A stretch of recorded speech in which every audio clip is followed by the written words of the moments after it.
This is a teak Anglo Indian campaign chest from the first half of the 19th century. And as you can see, it's quite diminutive in size, and this is one of its attractive qualities.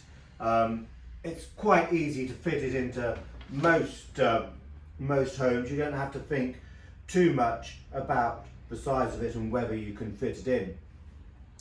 And we've placed it here next to this English oak campaign chest, so you can really get an idea of the difference in proportion. So an English campaign chest like this one is typically going to be 39 inches in width. This is about 10 inches shorter. It's also about 10 inches shorter in height. Now with English chests you do get a variety of heights, but most of them tend to be around the 40, 42, 43 inches in height. So that's our first clue that it's Anglo-Indian. There's much smaller proportions. If we move the camera in a little bit, we can go through some of the other clues. Our next clue is the base. Now this Anglo-Indian chest has got a plinth base with a bracket foot, and you can see this one is a little bit more ornate than most that you get with this extra shaping here.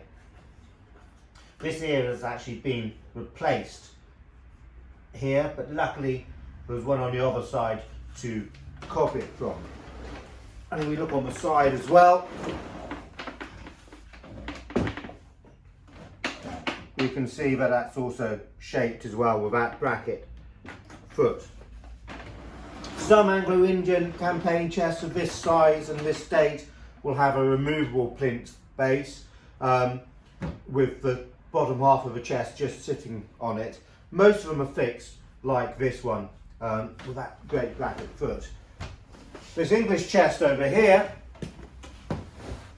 has got a removable turned foot.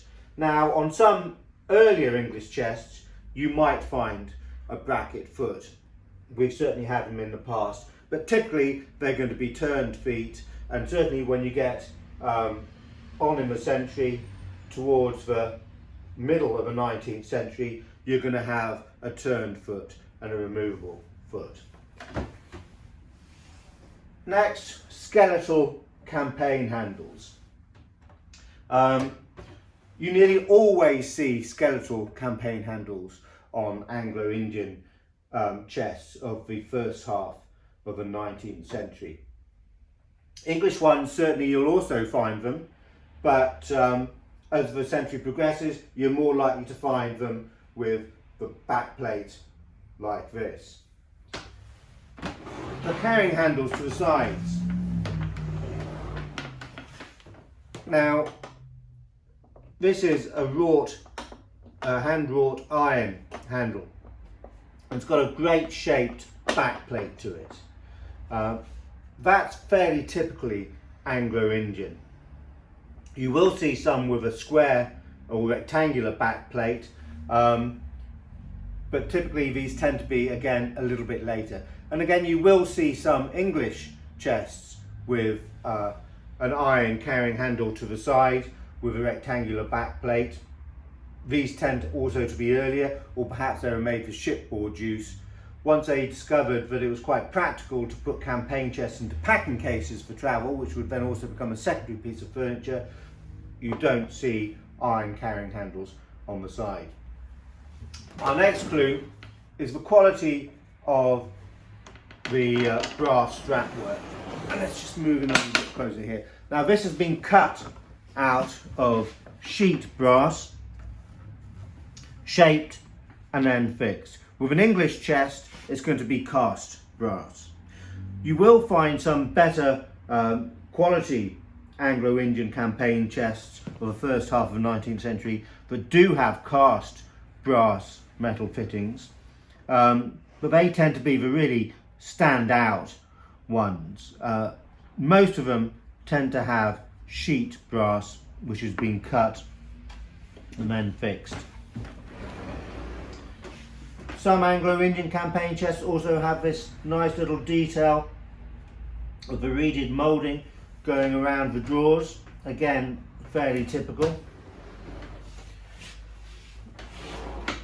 The chest will split into half like that, and we've got a lug to each corner to help locate it, stop it moving around when set up. Now, another clue that it's Anglo Indian rather than British will be the drawer linings, which are teak, but also the quality of the dovetails.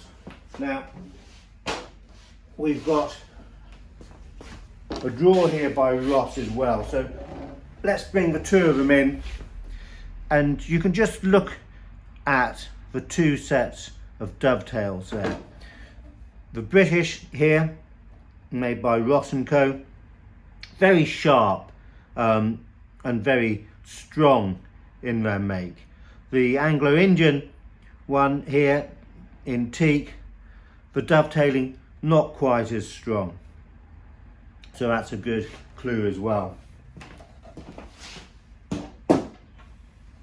Now, of course, every now and again you do get a spanner in the works, which you've got to think about.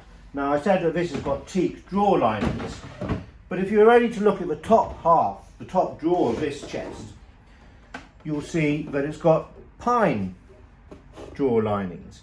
Now, at some stage in its history, this has become damaged, and along the way a workshop has repaired it and replaced the teak drawer linings with pine.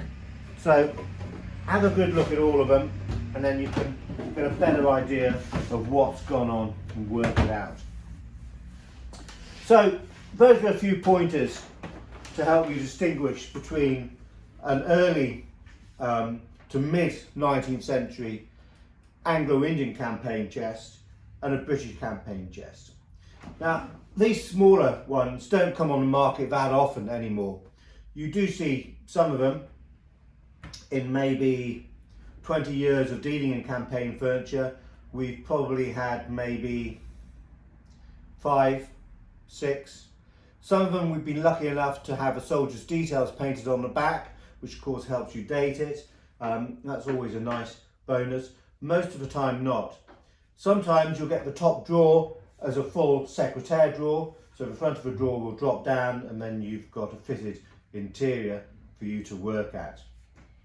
But they're lovely little chests, and as I said at the beginning of this video, it's not difficult to fit them into most environments. And of course you've got to accept that they were made to be used by soldiers and taken off the wall. And that's part of the attraction of them. And for me, I mean, we can see this great big scar along the side here.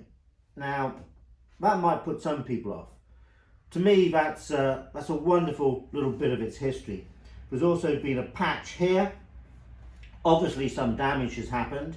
It would be lovely to think that was a cannonball or something. I don't think it was, which came across the side. But it's intriguing. What's the history behind that? What happened to this chest? Did it fall off a cart and land on a heavy rock, or get dragged along and then this damage was done at the same time? Who knows? It's all part of its character. So, an Anglo Indian teak campaign chest, early to mid 19th century in date, and what a wonderful, wonderful size.